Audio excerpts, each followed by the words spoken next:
界盃賽程快報。OK， 大家好，我係甄偉文，我係鍾偉文。三藩市星島中文電台2026年世界盃特輯。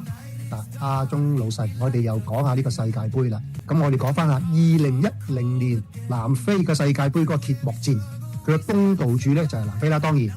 咁佢對住個球隊咧就係墨西哥喎。佢喺邊度打咧？就喺呢個約翰內斯堡嗰個球場嗰度打。咁今年啦，2026年世界盃啦，又翻轉啦，東道主就係墨西哥，對戰又係南非，咁即係世界輪流轉啦。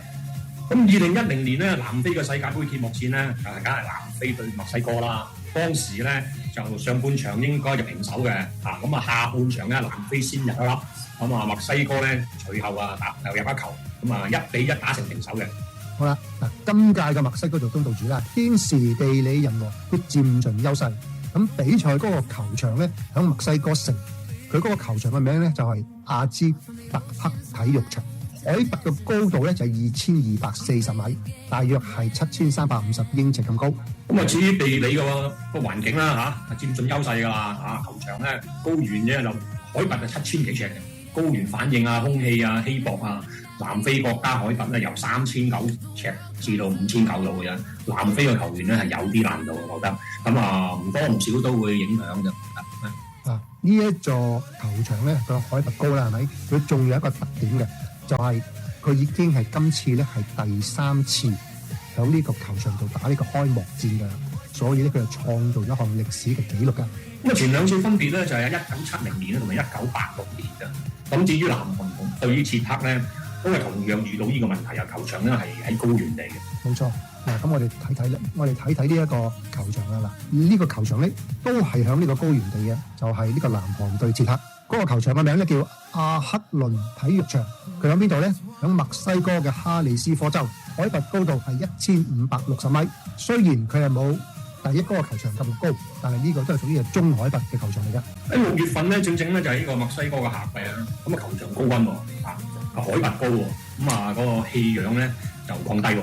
加上咧炎熱嘅天氣咧，對習慣喺歐洲溫和嘅氣候嘅球員嚟講咧，個體力咧消耗咧就應該非常強。就係基於呢個原因，韓國隊咧就做出一個好明智嘅選擇。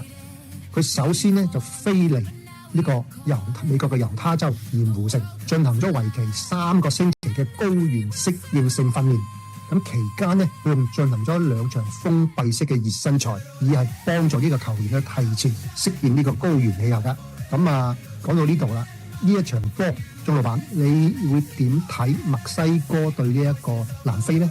即係你叫我估波就估波啊？係你應該就係話墨西哥嘅勝數好高啦，係咪？咁你點睇咧？勝數係高嘅，咁我覺得咧呢場波咧，墨西哥應該贏南非1球到啦，賽果應該可能會係1-0或者2-0咁啦，2-1都唔係1-0或者2-1應該。嗱咁同一日有2場波喎，第2場波就係南韓對捷克啦。咁你又點睇咧？南韓捷克兩隊波都，我覺得係勢均力敵兩隊波都各有各好啦，又各有各唔好啦。咁我呢場波應該係打和嘅。咁我覺得呢個賽果可能會係0-0或者1-1啦。OK，咁祝你成功啦，鍾老闆。好啦，節目時間又夠啦，我哋下次再傾啦噃。拜拜。拜拜。